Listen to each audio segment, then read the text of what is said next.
Barking.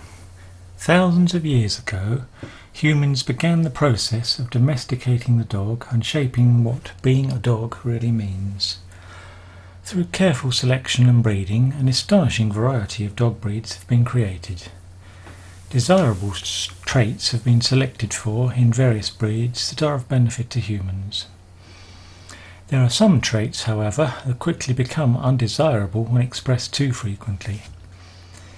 Barking is an example of a natural behaviour that is encouraged in terms of guarding behaviour, but becomes a problem when the behaviour is excessive or inappropriate. A recent health insurance investigation revealed that the sound of a continually barking dog was cited as the most disruptive and stress-inducing noise for humans. Dogs bark because we humans want our dogs to bark.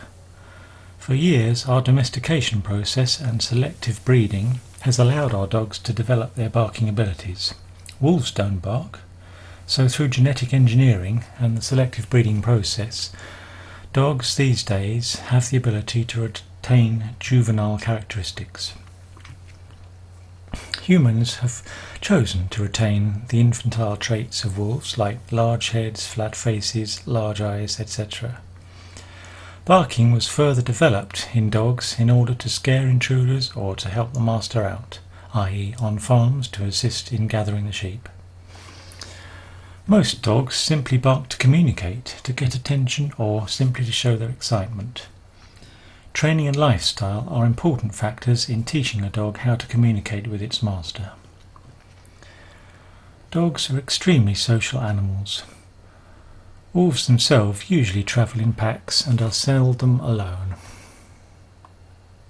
Bringing a dog into your family is basically like bringing a wolf into a pack. It becomes a part of the family. Try not to leave it alone, otherwise it will feel as if it was abandoned by the pack. Dogs are like having a baby in the house. They need love, attention, and someone to be there to take care of them. Like people, they need a companion to blossom.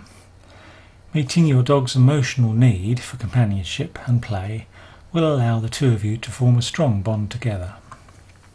Sometimes having a second dog in the house can minimise the barking and minimise the loneliness.